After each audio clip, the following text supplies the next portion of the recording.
Part 1. The Day the Sky Turned Black. What would you do if the sky suddenly went dark in the middle of the day? That is how the end began in Pompeii. At first, it did not look like the end of the world. Pompeii was alive. Busy streets, open markets, voices in the air, people walking, buying, talking, laughing. It was a rich Roman city near the Bay of Naples. Beautiful, comfortable, full of life. People lived in fine houses. They enjoyed warm baths. They watched performances.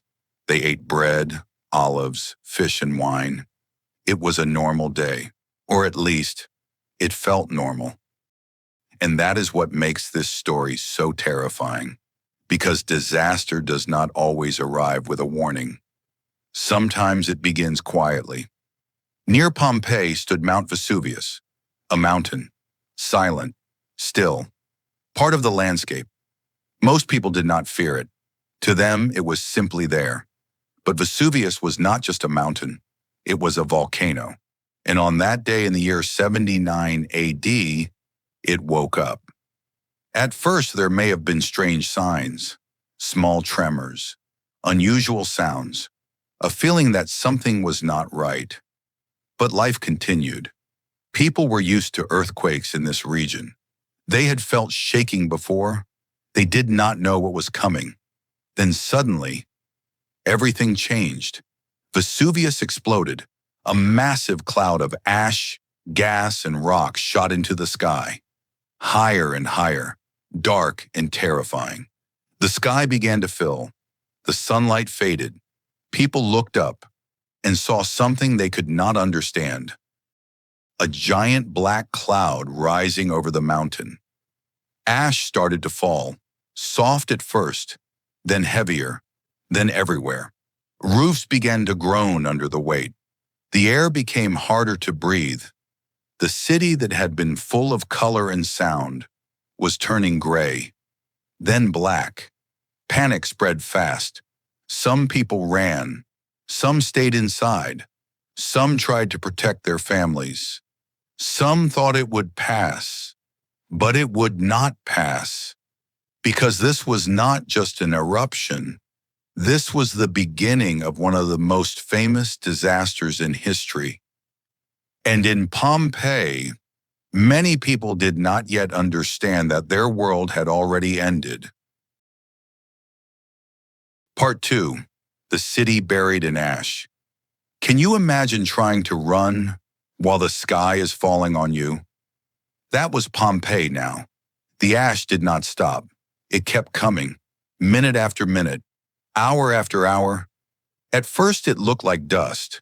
Then it became something heavier, thicker, dangerous. It covered the streets. It covered the roofs. It covered everything people knew. The city was disappearing in front of their eyes. Inside their homes, people were afraid. Some tried to wait it out. They closed doors. They covered their faces. They held their children close. Maybe they thought, it will end soon. But outside, the danger was growing fast. The ash was becoming deeper. Walking was harder. Breathing was harder. Seeing was harder. The air was full of tiny pieces of death. Every step felt heavier. Every moment felt worse. And then another horror began. Roofs started to collapse. Think about that. You survived the falling ash, only to have your own house fall on you. Wood cracked. Tiles crashed down. Walls shook. Homes that once felt safe became traps. Now people had to choose. Stay inside and risk being buried, or run outside into darkness and falling ash. Neither choice felt safe. That is what makes Pompeii so terrifying. There was no clear escape, only fear, only confusion, only impossible decisions. In the streets, panic spread. Families called for each other. People stumbled through the darkness. Some carried bags. Some carried children. Some carried nothing at all. Because when death feels close, people stop thinking about possessions. They think about breath, about loved ones, about one more chance. And above them all, Vesuvius kept roaring. The mountain did not care. It kept sending more ash, more rock, more destruction into the sky. Pompeii was not just under attack, it was being buried alive. And still, many people did not know the worst was coming because the ash was terrible. But the ash was not the final blow. Not yet. Part 3. When the air itself became deadly. What if the most dangerous thing was not the ash, but the air itself? That was the true horror of Pompeii. By now, the city was almost unrecognizable. Ash covered the streets. Roofs had collapsed. The sky was dark. Not evening dark. Not storm dark. A deeper darkness. The kind that makes people lose direction. The kind that makes fear grow inside the body. People could barely see. They moved by instinct, by memory, by panic.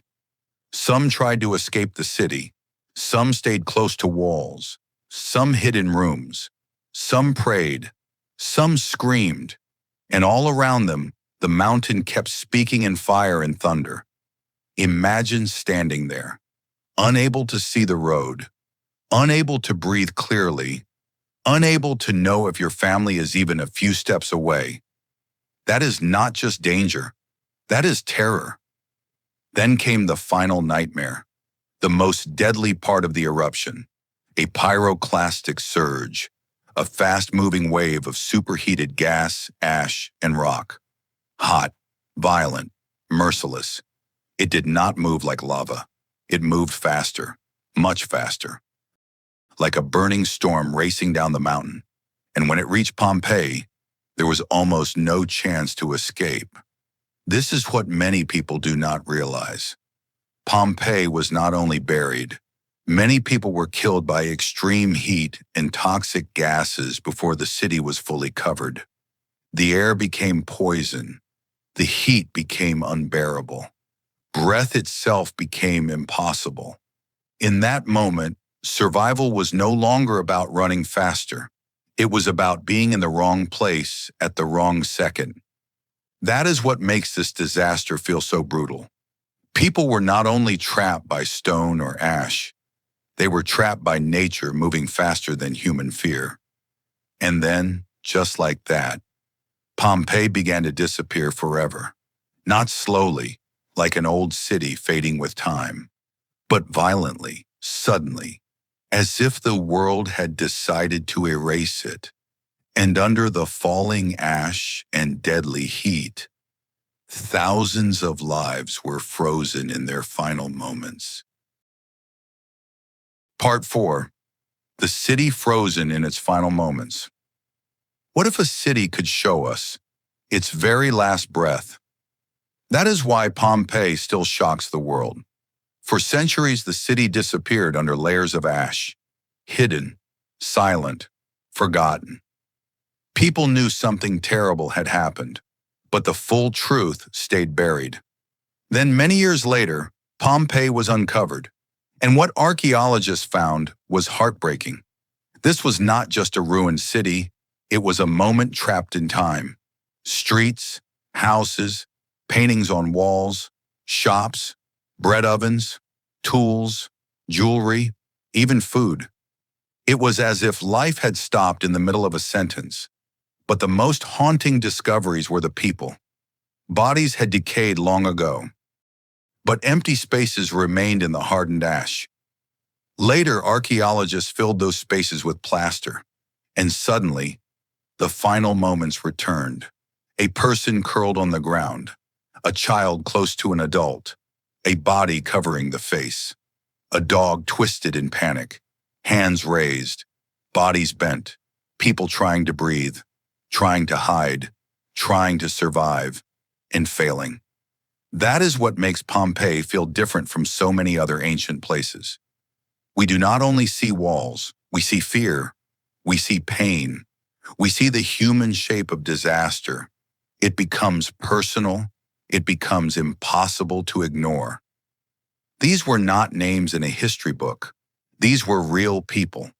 People who woke up that day expecting an ordinary life. People who did not know the mountain above them had already decided their fate. And maybe that is why Pompeii feels so disturbing, because it reminds us of something simple and terrifying. Life can change in one day, 1 hour, one moment. A city full of voices became silence, and that silence still speaks.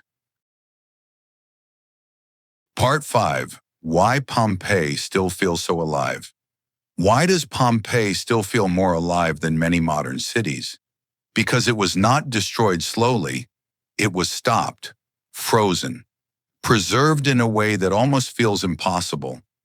Most ancient cities fade over time. Walls break, objects disappear, stories become unclear. But Pompeii is different, because ash protected what it buried. Homes remained, mosaics remained, street markings remained, rooms, beds, jars, ovens, and paintings remained. Even tiny details survived. That is why Pompeii is not just a tragedy. It is also one of the greatest windows into ancient Roman life. We can see how people lived, what they ate, how they decorated their homes, how they worked, how they rested, how ordinary life looked before disaster came. And that is the strange truth of Pompeii.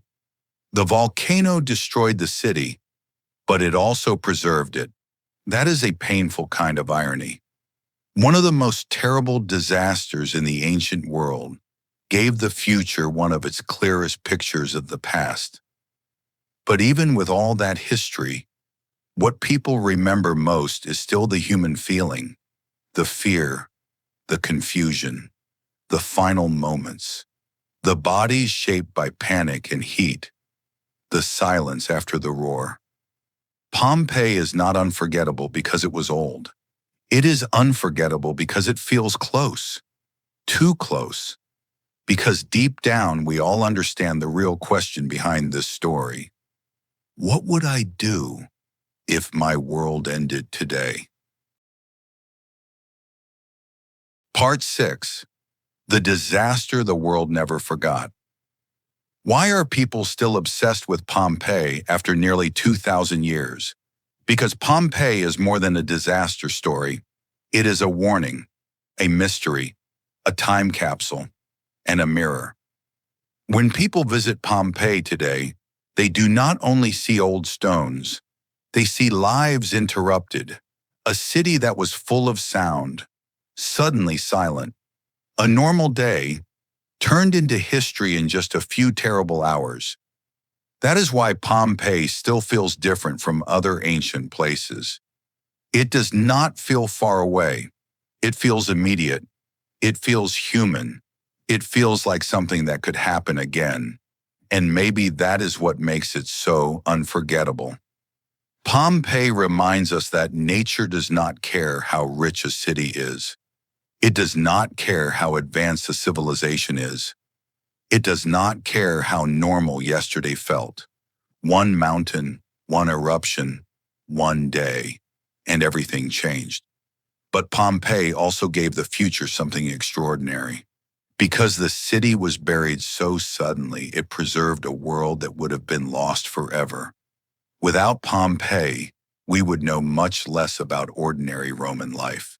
Their homes, their food, their streets, their art, their habits, their fears. In a strange and tragic way, destruction became preservation. And that is why the story of Pompeii never truly ends. It is not only about how people died, it is about how they lived.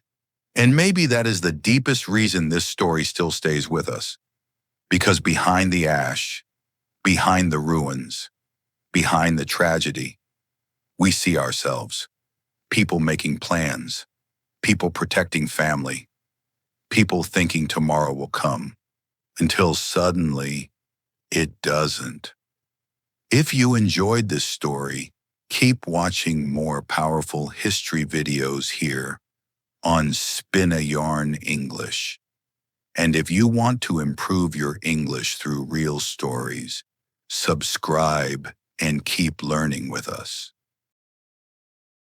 Thanks! Please subscribe and like. Spin a new yarn with us every week. See you there!